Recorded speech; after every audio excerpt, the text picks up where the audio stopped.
Imagine signing a prenup before you got married, saying you won't be getting anything from your husband, but you end up having more than $10 million in your account anyway. How did this happen? I should be broke right now, with nowhere to go. Homeless. But no. I went out of that court smiling from ear to ear. I'm Lilian Andrews, and this is the story of how I divorced my cheating husband and walked away a millionaire. I played the game right. The day I walked out of that courthouse, the sun was bright. Almost offensively bright, like the universe itself was celebrating with me. I had a small bag over my shoulder, my lawyer beside me, and absolutely nothing tying me to Matthew Hubert anymore. 8 years. 8 long, quiet, carefully calculated years. And it all came down to that one morning, that one signature, that one moment where the judge looked at both of us and said the words I had been waiting for longer than I cared to admit. Divorce granted. Matthew stood on the other side of the courtroom. I didn't look at him much. There was nothing left to look at. The man I had fallen in love with disappeared a long time ago. What was standing in that courtroom was just a stranger wearing his face. But we'll get to that, so let me tell you my story. I was a server at an expensive Italian restaurant when I met Matthew Hubert. And let me tell you, the man was ridiculously handsome. GQ magazine, handsome. You know the type. Tall, sharp jaw, the kind of man who walks into a room and everything just sort of slows down for a second. The kind of handsome that makes you forget what you were doing. I was holding a plate of pasta when I first saw him, and I nearly dropped it. Nearly. He sat at one of my tables, ordered like a man who knew exactly what he wanted, and then at the end of the night he looked up at me and asked for my number. I was smitten. Completely, embarrassingly smitten. Look at this man, I kept thinking. Handsome, obviously wealthy, well-dressed, well-spoken, and he is asking for my number. Me. A regular girl with a server's apron and a rent payment due on the 1st.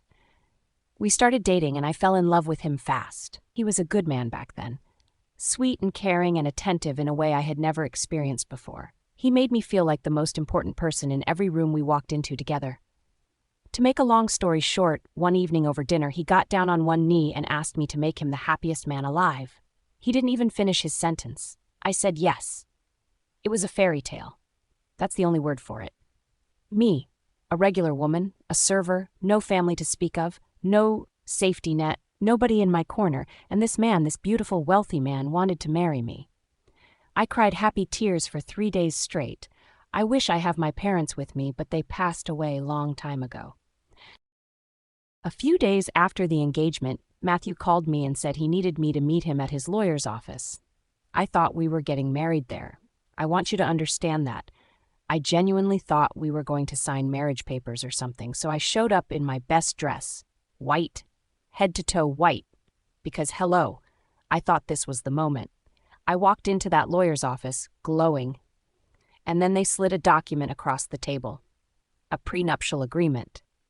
What is this? I asked. Just some paperwork, sweetheart, a formality. If you really love me, you'll sign it. It's just papers, Matthew said, waving his hand like it was nothing, like it meant nothing. I sat there for a moment and looked at him. Then I looked at the document. Then back at him. Is this a red flag? That was the only thought running through my mind. Is this a red flag? And am I too in love to see it clearly? Give me a minute, I said. I want to read it first. The lawyer walked me through it patiently, clause by clause, and then he got to the one that stopped me cold. If I filed for divorce, I would not receive a single cent from Matthew or any of his assets. Nothing. I would walk away with exactly what I came in with. I stared at that clause for a long moment. Then I looked up, asked for the pen, and signed it. Because I was in love. And when you're in love, you believe the story you're being told. You believe it's just papers. You believe it's just business. You believe that the clause will never matter because you're never going to need it. I believed all of it. We got married a few months later, and it was the happiest day of my life. We kept it small and simple, just the two of us and 2 witnesses. No big venue, no grand reception, no spotlight. That was my choice. I never liked being the center of attention. I got no family to share my happiness with anyway. All I needed was him standing in front of me, and that was more than enough. The first few years were beautiful, genuinely, achingly beautiful. We lived in a house that still takes my breath away when I think about it. Warm and quiet, and ours. Matthew had built his wealth through a tech company he started from the ground up right here in Boston. I never fully understood what it did exactly. The technology I knew was my phone, my laptop, my tablet. He never really explained it in detail, and I never pushed. It was his world, and I respected that. What I did know was that he was generous, extraordinarily generous. He gave me $50,000 a month, every month, without fail. He also gave me a black card with no limit that he paid off in full every single month without question. I used it the way any woman would. Beautiful things for the house, nice things for myself, a gift here and there for him. I bought things for the home I loved. I treated myself occasionally, and I was happy. I thought we were happy. He didn't want children, though. I wanted children very much. But Matthew was firm. He was too focused on building the business, he said. Maybe someday. Someday never came, but I loved him and I accepted it, and I built my happiness around the life we had. Those first 4 years were the best years of my life, and then one day everything changed. Year 4 of our marriage, something changed. And when I say something changed, I mean everything changed. Overnight, like someone flipped a switch and forgot to tell me where the switch was. The man who used to reach for my hand across the dinner table suddenly found his phone infinitely more interesting. The man who used to kiss me good morning started leaving for the office before I even woke up. The man who used to ask about my day started responding to everything I said with one-word answers. Fine, sure. Okay, 4 words. That was my marriage in year 4. 4 words. And a man who suddenly discovered that sleeping on the other side of a very large house was apparently more comfortable than sleeping next to his wife. I tried everything, and I mean everything. I cooked his favorite meals. I dressed up for dinners that were just the 2 of us. I suggested weekend trips. I reached for his hand. I started conversations about his work, his day, his thoughts, his feelings, his hopes, his dreams, anything to get him to look at me the way he used to. You know what I got back? Fine. Sure. Okay. I cried. I want to be honest about that because I think some people will assume I was cold from the beginning, and I wasn't. I cried a lot, actually. In the shower, mostly. Because the shower is where women go when they don't want anyone to know they're falling apart. I cried for the man I married. For the marriage I thought we had. For the future I thought we were building together. I embarrassed myself, if I'm being completely honest. I did things that make me cringe now thinking about it. Showed up at his office once just to have lunch with him. He looked at me like I had arrived from another planet. Smiled politely, ate quickly, and sent me home, like I was a delivery that arrived at an inconvenient time. I went home and cried in the shower again. But then one evening I sat across from him at dinner, and I looked at this man, really looked at him, and I asked the question that had been sitting in my chest for months. Matthew, is there another woman? He put his fork down slowly, looked at me, and then he did something I was not prepared for. He laughed. Not a big laugh, just a small, dismissive, almost pitying laugh. Lilian, he said, shaking his head like I had just said the most ridiculous thing he had ever heard. You're getting paranoid. I'm stressed about work. That's it. Be happy you're living in a beautiful house and I'm taking care of you. Not everything is about you. Not everything is about you. I smiled, said nothing, finished my dinner, and the next morning my phone buzzed with a deposit notification. $20,000. I stared at that notification for a very long time. Interesting, I thought. Very interesting. So a few weeks later I asked again. Different evening, same question, same dismissive look. Lilian, please, I don't have time for this. You're imagining things.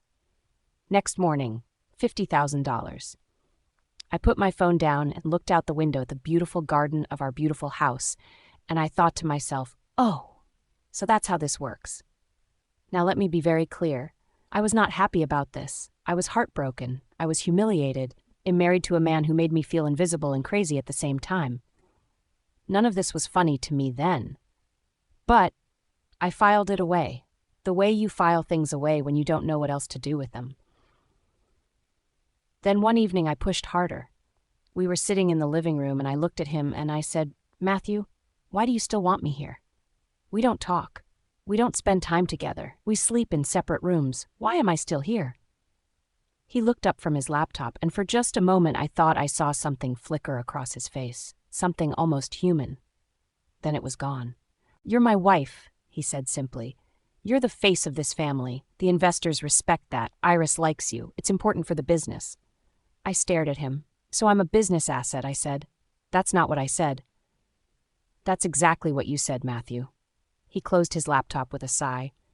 The sigh of a man deeply inconvenienced by his own wife's feelings. "I'm stressed," he said. "I don't have time for this conversation. If you're really that unhappy, just divorce me then." "Just divorce me then."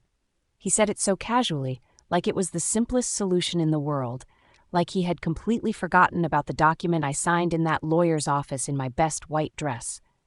Like he absolutely knew, that I couldn't. I looked at him for a long moment. "Okay," I said quietly, and I went to bed. The next morning I was in the kitchen making coffee when my phone buzzed. I picked it up. $150,000. I set my phone face down on the counter, picked up my coffee, took a slow sip, and then I picked my phone back up and looked at that number one more time. $150,000. In one deposit. I looked around that beautiful kitchen, the marble countertops, the custom cabinets, the view of the garden through the window, and I thought to myself, "Matthew, you just made the biggest mistake of your life." Because from that day forward, it wasn't random deposits here and there. It was $150,000 every single month, like clockwork. Regular as a salary. Which made complete sense, actually, because that's exactly what it was, my salary. I opened a new bank account that same morning. Different bank, different city. No connection to Matthew, his company, his lawyer, his accountant, or anyone breathing in his world. And every single month when that $150,000 landed, I moved it, all of it, immediately, and then I went shopping. On his black card. Let me tell you something about falling out of love. People always talk about falling in love like it's this dramatic, beautiful, slow-motion moment. The music swells, your heart races, you see them across the room, and everything else disappears. Nobody talks about falling out of love because it's not dramatic at all. There's no music, no slow-motion moment, no single devastating scene you can point to and say, "There." That's where it ended. It just leaves. Quietly, like a guest who slips out the back door without saying goodbye. One day you're grieving the marriage. One day you're crying in the shower. One day you're embarrassing yourself trying to get his attention. And then one morning you wake up and you reach inside your chest where it loves to be and you feel nothing. Not anger, not sadness, not bitterness, just nothing. And the strangest part? I wasn't even upset about it. I made my coffee, looked out at the garden, and thought, "Oh, okay, so that's gone then, moving on." I asked him once if I could go back to work. I missed having something of my own. He looked at me like I had suggested something deeply offensive. "Bad for the image," he said. His wife was not going to be seen working, so I smiled and dropped it, and went back to being a very expensive piece of furniture in a very beautiful house. Now here is where some of you might be wondering. "Lilian, you fell out of love. You're living in a mansion with a man who won't speak to you. Why didn't you just leave?" I had signed a prenup. Remember that white dress? That lawyer's office? Those papers I signed because I was so in love I would have signed anything he put in front of me? If I walked out that door, I walked out with exactly nothing. No money of my own, no family to run to, no career to go back to. I had built my entire life inside of Matthew Hubert's world, and the prenup made sure that if I left, I would be starting from absolute zero. And I don't know if you've ever been truly broke before. I mean, really broke.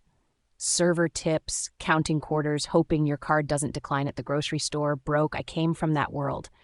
I knew exactly what nothing felt like, and I was never going back to nothing. So I stayed. But here's the thing about staying. I made a very deliberate, very conscious decision.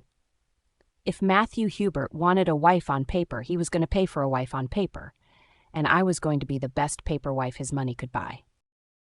I showed up to every company gala in a dress that made the whole room turn.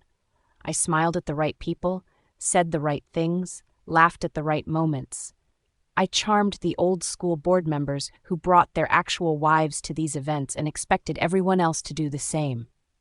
I sat next to Iris Foster at dinners, and we would talk for hours about business, about life, about everything.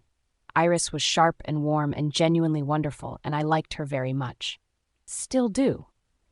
And Matthew would look across the room at me working it, and I could see the relief on his face because I was doing my job perfectly.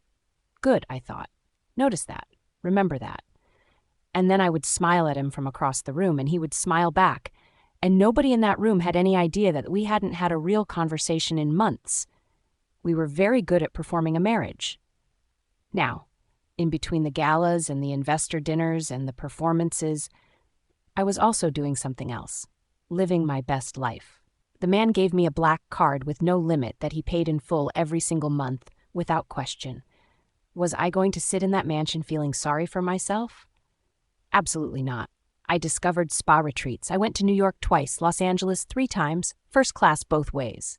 I would walk into stores I used to press my face against the window of when I was a server, and I would buy things slowly and deliberately and without looking at the price tag, because there was no price tag. There was just the black card and Matthew's complete indifference to what I spent it on. He never once asked what I bought, never once questioned a charge. The bill would come and he would pay it. And that was that. He also started booking me on trips himself. A spa weekend here, a retreat there. I think it was his way of keeping me happy and out of the house at the same time. 2 birds, 1 very expensive stone. I was not complaining. And Matthew had this habit of sending random bonuses. Out of nowhere, my phone would buzz. 20,000, 30,000. Once, after a particularly impressive gala appearance where I apparently charmed a very important potential investor so thoroughly that he signed on the spot, $80,000 landed in my account the next morning. I moved it before lunch, and every month when that $150,000 landed, I moved it. All of it. Every single dollar. Into that account he didn't know existed. 4 years I did this. 4 years of performances and spa trips and silent dinners and moving money and building my exit so carefully that not a single person in Matthew Hubert's world suspected a thing. And then one afternoon, everything changed. I was out running errands. A completely ordinary Tuesday. Nothing special about it at all. I was walking back to my car when I saw them, Matthew and a woman. They were coming out of a restaurant I had never been to. Which was interesting because Matthew had been telling me for 4 years that he was traveling to his branch offices every Wednesday and Thursday. But this was a Tuesday, and this was a restaurant 20 minutes from our house. And the way he was looking at her, I stopped walking. I know that look. I used to be on the receiving end of that look. A long time ago when we were new and everything was warm and easy and real. That look that says you are the only person in this room, the only person in this city, the only person in my world. He was giving that look to her. She was laughing at something he said, and he was watching her laugh like it was the best thing he had ever seen. I stood there on that sidewalk for what felt like a very long time. Then I walked to my car, got in, sat there for a moment, and drove home. I didn't cry, I want you to note that. 4 years ago, I would have fallen apart completely. But I had done my crying already. I had used up every tear I had for this marriage a long time ago. I just sat in that beautiful, quiet house and thought very clearly and very calmly, okay, Lilian, it's time. I went to my laptop, opened it, and started searching for a private investigator. Now here is where I have to give credit where credit is due, because Matthew, without knowing it, handed me exactly what I needed. There was a gala, I want to say about a year before all of this, where Matthew introduced me to a man named Daniel Reeves. Pleasant enough, good handshake, nice suit. He's with Sterling Investigators, Matthew said casually. They handle some security work for the company. I smiled, shook his hand, complimented his tie, and filed it away immediately. Not him. So when I sat down searching for a private investigator, Sterling was the first name I thought of, and the first name I crossed off. Too close, too connected. Matthew had that man at his galas, eating his appetizers and drinking his champagne. I wasn't about to hand my business to someone sitting comfortably in my husband's pocket. So I did what any rational woman in my situation would do at midnight. I went on Reddit. Don't judge me. I found a thread. I won't tell you exactly which subreddit because some of you will go looking and you know who you are. And I started reading. Hundreds of comments from women who had been exactly where I was sitting. In a beautiful house, with a husband who had checked out completely, looking for answers. And buried deep in one of those threads, someone had left a name.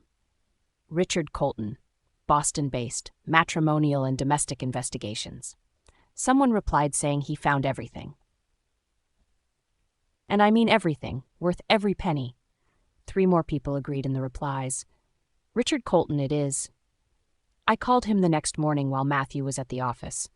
We spoke briefly, calm, even voice, no unnecessary questions, just, when can you come in? We met 3 days later at a small coffee shop on the other side of Boston, far enough from our neighborhood that I wasn't worried about running into anyone we knew. I drove myself, paid for parking in cash, wore sunglasses. I was committed to the bit. Richard Colton was exactly what those reviews promised. Quiet. Still. The kind of man who has heard everything and is surprised by nothing. He folded his hands on the table and waited. I didn't cry, didn't ramble. Just looked at him and said, I need everything you can find on my husband and the woman he's been seeing. Anything and everything I can use. He looked at me for a moment. I could tell he was used to women arriving in pieces. Shaking hands, voices breaking mid-sentence. I was not in pieces. I had used up all my pieces years ago, in the shower. I'll need a few weeks, he said. Take what you need, I said. Just be thorough. Cash retainer on the table. Handshake. Done. I drove home and made Matthew's favorite dinner, because that's what a good paper wife does. 3 weeks later, my phone buzzed with a message from an unknown number. I have your file. Same coffee shop, same table. Richard was already there when I arrived, a manila folder sitting in front of him. He opened it and turned it toward me. Photographs first, clear and professional and completely undeniable. Matthew and a woman. Restaurants, a parking garage, coming out of a building together. The kind of photographs that leave absolutely no room for, oh, we're just friends. Oh, it's not what it looks like. It was exactly what it looked like. Surveillance notes next. Every Wednesday, every Thursday. Like clockwork. For years, an apartment across town paid monthly from an account I had never seen. A whole second life funded quietly and carefully right here in Boston. I looked at every page without flinching. I had known in my bones for 4 years. Seeing it on paper was almost a relief. You weren't paranoid, Lilian. You were right. Then Richard turned to the last page and paused. Mrs. Hubert, he said. Something in his tone made me look up from the paper. I want to make sure you're prepared for this part. I'm prepared for everything, I said. He nodded once. The woman your husband has been seeing goes by Lorene Smith, he said. She works as his personal secretary. His secretary. Sitting outside his office every single day. I said nothing, just held his gaze. Her real name, Richard continued, turning to the last page and sliding it toward me, is Lorene Paulson. Her father is Gerald Paulson, founder and CEO of Orion Technologies. The coffee shop hummed warmly around us. Someone laughed at a nearby table. A coffee machine hissed. Completely ordinary Tuesday afternoon in Boston. I looked down at the photograph, at the name printed beneath it. At the company name I recognized immediately because Matthew had mentioned Orion Technologies more than once over dinner. His biggest competitor, the company constantly nipping at his heels, his secretary, was his competitor's daughter, sitting inside his company every single day, with access to everything. I sat very still for exactly 3 seconds, and then I laughed, not loud, not hysterical, just quiet and slow and deeply appreciating. The laugh of a woman watching an already incredible story reveal one final spectacular plot twist. Matthew thought he found love on the side. He actually found a very well-placed corporate spy. I closed the folder neatly, picked up my coffee, took a long, slow sip. Then I pulled out my phone and typed a message to a name I had saved years ago from a company dinner. Iris, it's Lilian Hubert. Can we meet privately? There's something important I need to share with you. I put my phone in my bag, thanked Richard, and walked out into the Boston sunshine. That evening, Matthew came home, sat across from me at dinner, and asked his obligatory, "How was your day?" I smiled at him warmly across that beautiful dining table. "Wonderful," I said. "Absolutely wonderful." Iris Foster responded to my message within the hour. "Tomorrow. My office. 10 o'clock. Coffee will be ready. That was Iris. No fuss, no unnecessary questions. Just come. I showed up at exactly 10 o'clock. Her office was everything you would expect from a woman like Iris. Clean lines, good art, a view of Boston that reminded you quietly that she had earned every single inch of it. She stood and hugged me warmly the moment I walked in, poured my coffee herself, gestured to the chair across from her. Lilian, I'm so glad you reached out. She settled back into her chair with a warm smile. Actually, I was going to call you myself. Are you excited about the Bahamas? I saw it on the company calendar. A whole month. How romantic. Matthew finally whisking you away somewhere nice. I looked at her. He hasn't mentioned any Bahamas trip to me, Iris. Iris stopped smiling. She set her coffee cup down slowly, looked at me, and the warmth in the room shifted just slightly. The way it does when two women who are both paying attention realize something at exactly the same moment. She said nothing. I reached into my bag and placed Richard's folder on the desk between us. She looked at it for a moment. Then she opened it. I watched her face as she read. Iris Foster was not a woman who gave much away. But I saw it, the slight tightening around her eyes, the stillness that came over her as she turned each page, the moment her jaw set when she reached the last page and saw the name, Lorene Smith, and beneath it, Lorene Paulson, Gerald Paulson, Orion Technologies. She closed the folder, looked up at me. His secretary, she said quietly. His secretary, I confirmed. Iris sat back in her chair, and for a moment she just looked at me. How long have you known, she asked. That there was someone, I said. A while. Who she actually is. Just recently. I never thought to hire a PI until I saw them together with my own eyes. She nodded slowly. Why did you stay, Lilian? I held her gaze. The prenup. If I filed for divorce, I would have walked away with nothing. No family, no savings, nowhere to go. I paused. I came from nothing, Iris. I was not going back to nothing, so I used that time to make sure that when I left, I would be okay. Iris looked at me for a long moment, and I saw it. Not pity, not judgment. Recognition. One woman who built something from nothing recognizing another. She picked up the folder one more time, looked at the last page, then she set it down and folded her hands on her desk with the quiet decisiveness of a woman who has just made up her mind completely. I'm paying for your divorce lawyer, she said, just like that. I opened my mouth and she held up one hand. Don't argue with me. She tapped the folder firmly. He's taking his spy to the Bahamas on the company calendar while his wife sits at home knowing nothing about it. She shook her head slowly. Not on my watch, I smiled. Iris picked up her phone. I have some calls to make, she said. You'll be hearing from me very soon. I stood, smoothed my jacket, picked up my bag. Lilian, she said before I reached the door. I turned. When he tells you about the trip, and he will tell you last minute, I'm sure, just smile and wave him off. She smiled thinly. Let him enjoy the Bahamas. It'll be the last vacation he takes for a very long time.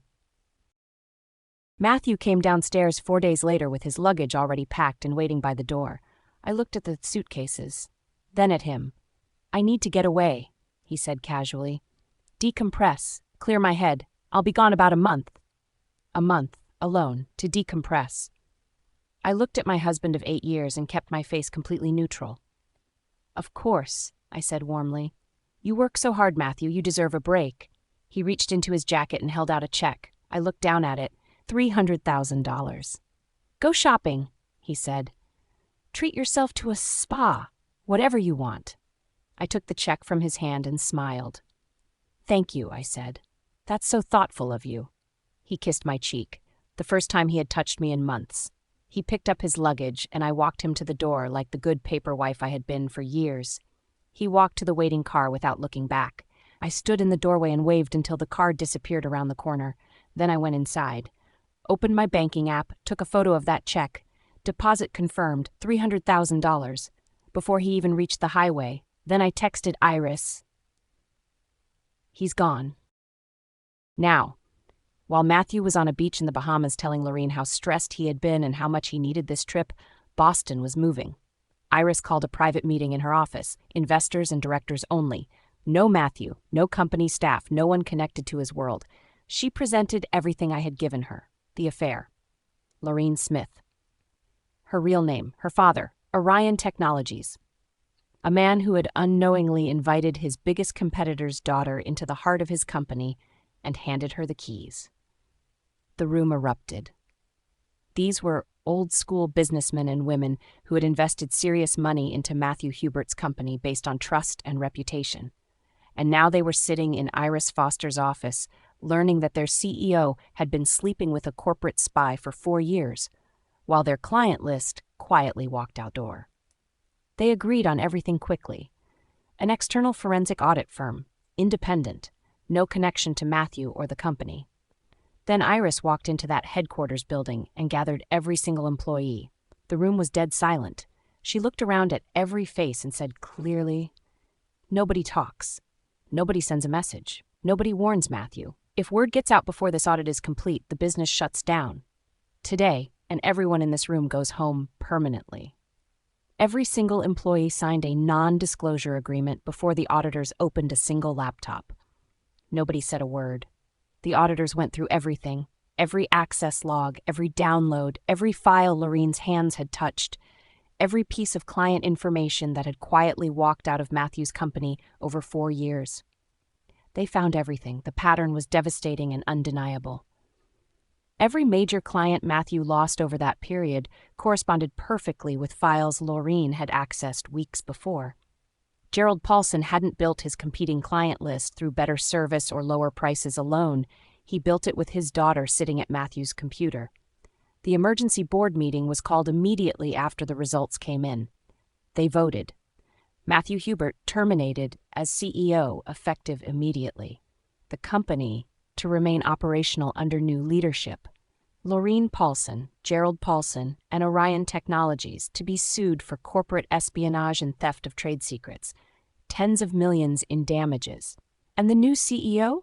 Iris looked toward Michael Simmons. He nodded once. The employees already knew it was him before the announcement was made. You could feel the relief move through that building like a long exhale. This was a man who had shown up every single day. This kept everything running, earned the trust of every person in that company. While Matthew was away enjoying the Bahamas, his most trusted man was quietly being handed his kingdom. And somewhere on that beach, Matthew's phone started ringing, and didn't stop. I heard all of this later, of course. I wasn't in any of those rooms. I was at a spa in Connecticut that week, on the black card. Because Matthew told me to treat myself. Hey, I'm a good wife. On paper, that is. And I was nothing if not obedient. Loreen probably felt the walls closing the moment his phone started exploding on that vacation. She was her father's daughter, after all. Sharp, calculated, always with an exit strategy. But this time there was nowhere to exit to. The board needed her present. She had to come back to Boston. They flew back together. Matthew panicking about a system emergency he couldn't get anyone to explain to him. Loreen sitting beside him knowing exactly what was waiting in that boardroom. Matthew spent the entire flight trying to reach his IT team, calling one by one, his senior engineers, his systems managers. Nobody picked up, not a single person. He thought the system failure was so catastrophic that everyone was too busy to answer. The real reason? They had all signed NDAs, and one of them, the one Matthew had been calling repeatedly from 30,000 feet in the air, was already sitting in a meeting with Iris Foster discussing his new salary. Michael Simmons wasn't answering because Michael Simmons had more important things to do. Matthew landed in Boston still trying to understand what was happening. He went straight to the office, didn't stop at home, and Loreen was beside him. They walked through that lobby together, tanned, luggage still in hand, looking exactly like what they were. 2 people who had just come back from a month in the Bahamas together. Every single employee on that floor looked up. Nobody said a word. Nobody made eye contact, but everyone was looking. The entire office had spent a month signing NDAs and keeping their mouths shut, and now here they were, their CEO and his secretary, walking in from a vacation together like it was the most normal thing in the world. It was not normal, and the silence in that room said everything. Matthew felt it immediately, that specific kind of silence that has weight to it. He looked around the floor. Every head was down. Every screen was being stared at a little too intently. He stopped the nearest employee. "Where's Michael?" "Conference room, sir," the man said without looking up. "He's expecting you. A beat. Miss Smith is expected as well." Lorene went very still beside him. Matthew looked around the floor one more time, then at Lorene. She said nothing. They walked to that conference room together, still tanned, still carrying their luggage, and Matthew opened the door. Iris Foster was sitting at the head of the table, along with every major investor and director, the external auditors, the company's legal team, and Michael Simmons, sitting quietly and still to Iris's right. Matthew stood in the doorway, still holding his carry-on bag, still tanned from the Bahamas. "Matthew," Iris said quietly, "sit down, please." He sat. Lorene was summoned separately. She walked in, composed and professional. The moment she saw that room, she knew, but the door closed behind her before she could do anything about it. And for the next hour, Matthew Hubert and Lorene Paulson sat in that boardroom and learned exactly how much Iris Foster and the directors knew. Everything. Every Wednesday, every Thursday, the apartment across town he had been paying for, the affair documented in black and white by a private investigator his own wife had hired. Matthew looked at Lorene. She said nothing. Then came the audit results. Every access log, every download, every file she had touched sitting right outside his office for 4 years. Every client they lost over that period mapped perfectly against information she had taken from his system weeks before. The room was completely silent. Then one of the oldest directors, a man who had known Matthew since the very beginning, pushed his chair back slowly. "You brought a spy into this company," he said quietly, "and you didn't even know it." Matthew opened his mouth. "Don't," Iris said. Just that one word. The vote was swift. Matthew Hubert, terminated as CEO effective immediately. Lorene Paulson, Gerald Paulson, and Orion Technologies to be sued for corporate espionage and theft of trade secrets. And the new CEO. Iris nodded toward Michael Simmons, who stood up and moved to the head of the table. The man Matthew had been calling from the Bahamas. The man who knew his company better than anyone. The man every single employee trusted and respected, now sitting in Matthew's chair. Matthew was escorted out of the building shortly after. His building, his company, his chair. He walked out of those doors into the Boston afternoon still carrying his vacation luggage, still tanned. As for Lorene, she sat in that boardroom long enough for the lawyers to make very clear what was coming for her and her father. Gerald Paulson's grand plan had just become a federal case worth tens of millions of dollars. Matthew came home that evening. He walked through the front door of that beautiful Boston mansion and stopped. I was in the living room, bags packed, coat on, car keys in her hand. "Ready." "Lilian," he started. I looked at him calmly. "Leave then." The panic came out as anger the way it always does. "You won't get a cent from me. Not a single cent." I looked at him for a long moment. "Sure, Matthew," I said quietly. I picked up my bag. "For all it's worth, I loved you. I tried so hard for you to love me back again." I paused. "But you chose her." He shook his head. "She's gone. It's over. Lilian, please." "I tried so hard for a long time, Matthew, and it's time for me to leave," I said simply. I walked towards the door, then stopped one last time, turned and looked at him standing in the middle of that beautiful empty mansion, tanned, alone, everything he built gone in a single morning. "You started all of this from nothing, Matthew," I said softly. "You can do it all over again. I'm sure of that, but I won't be there for you anymore." And I walked out.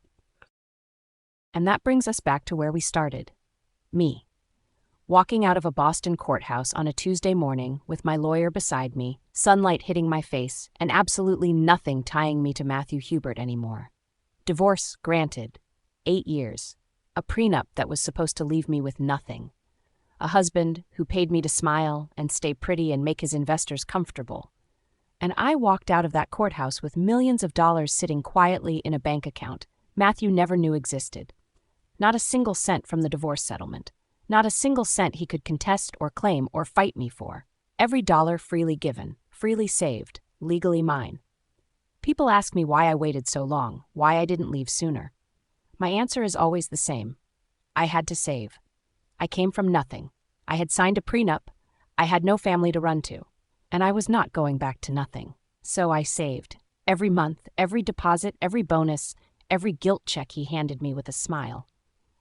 Thank you, Matthew. As for everyone else, Lorene and her father are currently enjoying the company of some very expensive lawyers. Matthew is rebuilding. I meant it when I told him he could. Michael Simmons is running the company beautifully. The employees couldn't be happier. I bought a small house in a good neighborhood. Nobody there knows I'm a millionaire. And if anyone asks why I didn't buy something bigger, cleaning a large house is exhausting. I spent 8 years rattling around in a mansion alone. Never again. I also opened a coffee shop, Old Boston Coffee. Downtown, excellent foot traffic. Near Matthew's old office building specifically, but that is entirely coincidental, and I will not be elaborating. The shop opened on a Saturday morning in early spring. I was behind the counter when Iris Foster walked in, dressed beautifully because Iris never shows up underdressed, with a man beside her, Michael Simmons, new CEO, completely single. Her words, not mine. He walked up to the counter and smiled. "You must be Lilian," he said. "I must be," I said. "What can I get you?" "Just a coffee." Black. Simple. Straightforward. No complications. I thought, well, that's a nice change. I haven't said yes to anything yet. I haven't said no either.